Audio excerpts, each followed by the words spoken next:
तो हेलो दोस्तों, welcome to जामिन एमएलटी ट्यूटोरियल। सो गाइस, आज हम पढ़ेंगे एंटीजन। एंटीजन कितने टाइप्स के होते हैं, कौन कौन से एंटीजन होते हैं, एंटीबॉडीज़ हमारी बॉडी में किस तरह बनती है जब एंटीजन हमारी बॉडी में एंटर होता है।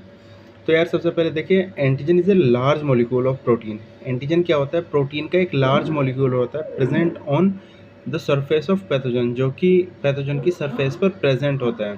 पैथोजन कौन हो सकते हैं? बैक्टीरिया हो सकते हैं, फंजाई हो सकते हैं, वायरसेस हो सकते हैं या अदर भी हो सकते हैं। तो इसके बाद सेकंड पॉइंट है, when harmful agent enter in the body induce immune response for the production of antibody. मतलब जैसे ही एंटीजन हमारी बॉडी के अंदर एंटर होगा वो इंड्यूस करेगा इम्यून सिस्टम को एंटीबॉडी प्रोडक्शन के लिए। एंड जैसे ही ये एंटीजन हमारी बॉडी में एंटर होगा इसके अगेंस्ट एंटीबॉडी बनने लग जाएगी। तो यार अब हम प्रॉपर्टीज़ ऑफ एंटीजन देखते हैं कि एंटीजन की प्रॉपर्टीज़ क्या क्या होती हैं, क्या क्या उसमें गुण होते हैं। तो सबसे पहले है, antigen should be foreign substance induce immune response. Antigen foreign substance होना चाहिए जो कि इम्यून रिस्पॉन्स को इंड्यूस कर सकें। सेकंड है एंटीजन्स।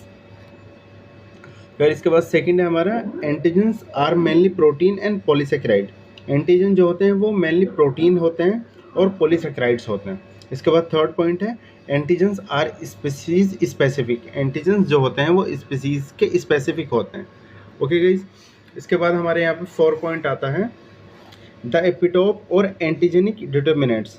जो एपिटोप होता है उसी को हम एंटीजेनिक डिटर्मिनेंट्स भी होते हैं, यहाँ पे कंफ्यूज मत होना। ओके गाइज, द एपिटोप और antigenic determinants are components of antigen. Epitope क्या होता है, जिसको हम एंटीजेनिक डिटर्मिनेंट्स भी कहते हैं, वो एंटीजन का कंपोनेंट होता है। Antibody has 2 binding site can bind to specific epitope.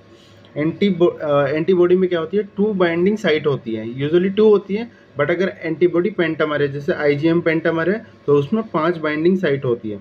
तो क्या होता है, जैसे कि इसमें पॉइंट दे रखा है, antibody has 2 binding site can bind to specific epitope. Antibody में 2 बाइंडिंग साइट होती है, वो एपिटोप से बाइंड कर सकती है। एपिटोप एंटीजन के जो बाहर वाला रीजन होता है उसे कहते हैं।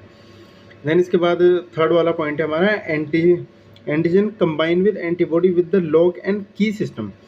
मतलब जिस तरह एक पर्टिकुलर ताले के लिए एक पर्टिकुलर चाबी होती है, उसी तरह एंटीजन आके किसी पर्टिकुलर एंटीबॉडी के साथ ही बाइंड करेगा। वो मतलब जैसे स्पेसिफिक चाबी होती है ताले के लिए तो उसी से खुलती है, ऐसे ही एंटीजन के लिए भी एंटीबॉडी स्पेसिफिक होती है।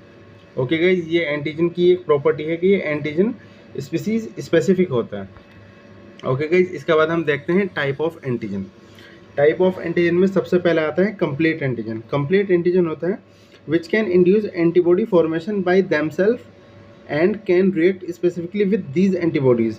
मतलब खुद से ही एंटीबॉडी प्रोड्यूस करने की क्षमता होती है, इसके अंदर कैपेसिटी होती है, एंड ये रिएक्ट कर सकता है स्पेसिफिकली इन एंटीबॉडीज़ से।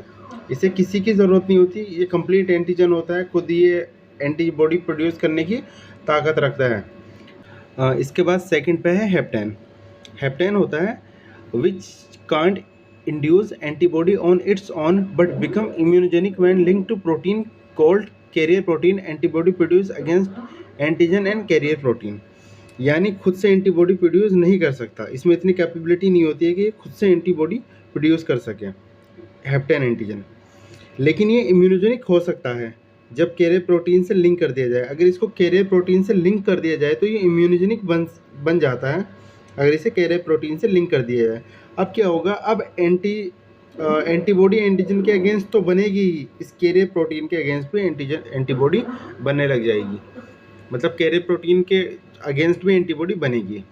ओके गाइज, इसके बाद थर्ड नंबर पे आता है heterophile antigen. Heterophile antigen, same antigen present on more than 1 species known as heterophile antigen. मतलब क्या होता है, same antigen more than 1 species में अगर प्रेजेंट होता है तो उस एंटीजन को हेट्रोफाइल एंटीजन कहते हैं। जैसे इसका एग्जांपल है टाइफस फीवर या स्ट्रेन ऑफ प्रोटियस स्पीसीज, जो कि वेल फेलिक्स रिएक्शन का एक एग्जांपल है। तो गाइज ये ही है एंटीजन प्रॉपर हमने पढ़ लिया आज ये। तो आपको हमारी वीडियो कैसी लगी आप कमेंट करके बता सकते हैं। मिलते हैं नेक्स्ट वीडियो में, जब तक के लिए गुड बाय।